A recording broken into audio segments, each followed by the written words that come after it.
Hello, and a warm welcome to the Ghatna Chakra book video. Let's begin this journey where we will present every topic in a simple, clear, and exam-oriented manner. Have you ever looked at a line of legal text and your eyes just glaze over? I mean, it can seem so dry, so formal. But sometimes, hidden inside a single, boring-looking sentence is an incredible amount of power. And today, we're going to find it. Okay, so here's the sentence we're going to put under the microscope.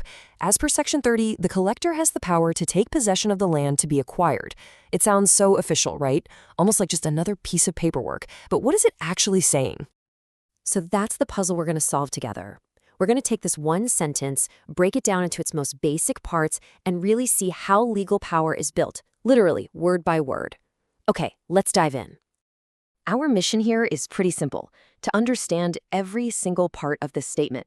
I promise, by the end of this, that sentence that seemed so confusing is going to be crystal clear. So let's start with the most important question. Who's in charge here? Every instruction needs someone to actually carry it out. In the world of law, figuring out this actor is always the first step to understanding what's really going on. And lucky for us, our sentence gives a very clear answer. And there it is, right there. The sentence hands over all the power to a specific title, the collector. Now, this isn't just any random person. It's a very specific role, an official position.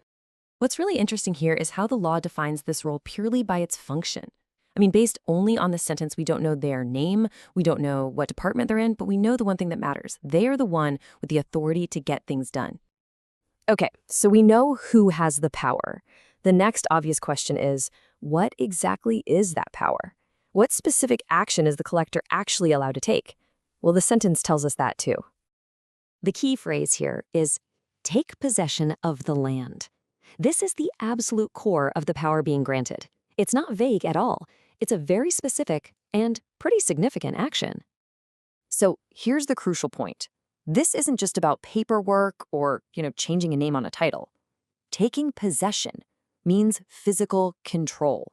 It's the authority to physically go onto that land and occupy it.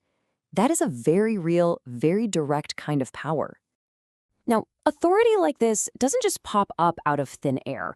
It has to have a legal foundation, right? Our sentence actually points us right to the source. It mentions Section 30, but the source material also gives us this heading, Section 38. So how do these two work together? And this shows us a really common legal structure. Think of Section 38 like a chapter title in a book. It just tells you what the subject is. Then, Section 30 is the actual sentence in that chapter that does all the work. It gives the specific power to a specific person. So one sets the stage, and the other directs the action. So we've taken the sentence apart, we've looked at each piece, the actor, the action, the authority. Now it's time to put it all back together. This is where the whole picture is going to become totally clear. And here it is, all laid out. We have a designated official, the collector.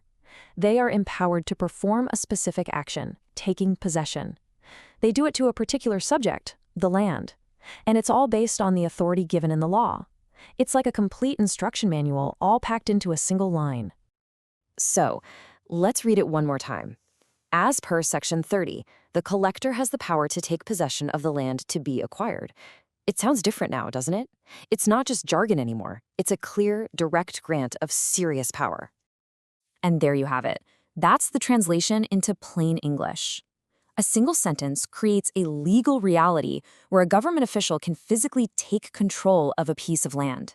That's the power we just uncovered, hidden in plain sight the whole time. Which brings us to a final and really important question. If one sentence can give this much authority to one side, what does the rest of the law say about the other side? What checks and balances are there to protect the people whose land is being taken?